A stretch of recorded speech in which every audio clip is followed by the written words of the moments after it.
Well, welcome back. Thanks again for being with us.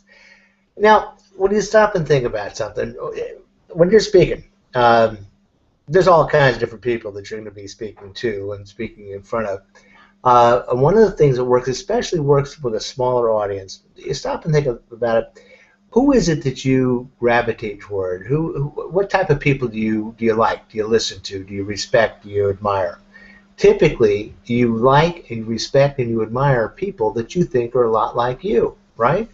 It's just, you don't stop and think about it. You don't say to yourself, oh, that person's just like me, so I'm going to listen to them.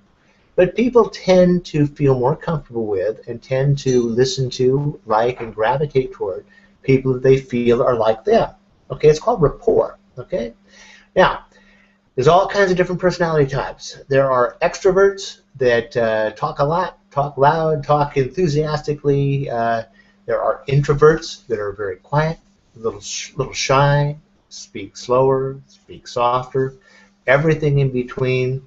People with accents, people with various different types of diction, various different types of language that they use. Something that's a real interesting concept, and it works particularly well when you're speaking to a smaller group. It's much easier with a very small group, but it's called matching and mirroring. And that's a situation where if people have very strong outgoing personalities, they use a lot of big hand gestures, they use a lot of body motions, they use a lot of energy and activity when they speak, you want to speak to them the same way. All right?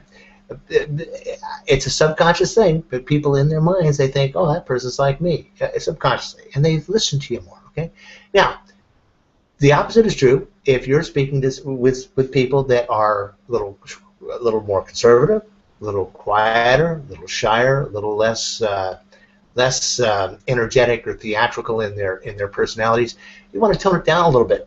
You want to be a little softer. You want to be a little slower. You want to be a little more quiet. I have a hard time with this a lot because I'm the kind of person that is quite demonstrative most of the time when I'm talking to people.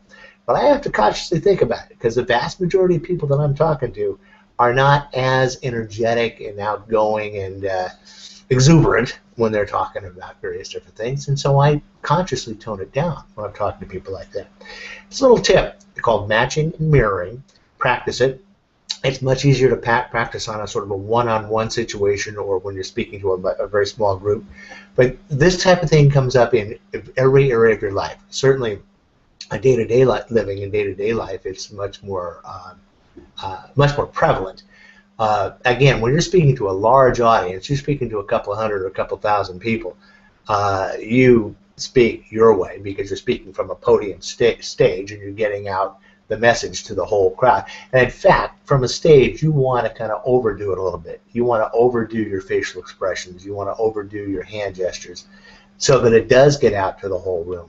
But again, when you're speaking to a small group, especially a small group in a conference kind of a situation, keep in mind the types of personalities that you're talking to and try to speak with their volume, with their speed, with their tone of voice. It's a subconscious thing that people are going to say, oh, that person's more like me, and they're going to listen to you a little stronger, a little longer, a little harder. Anyway, practice with it. It's kind of fun, called matching and mirroring. We look forward to seeing you on the next little vignette here. And please go to the website, speakingbasics.com. Put in your email address, and you're going to get a whole lot of little tips coming to you. I won't overdo it in your inbox, but we'll get at some things that I know are going to help you along the lines to being a more comfortable public speaker. Speakingbasics.com. Once again, thanks so much. We'll see you soon. Bye-bye now.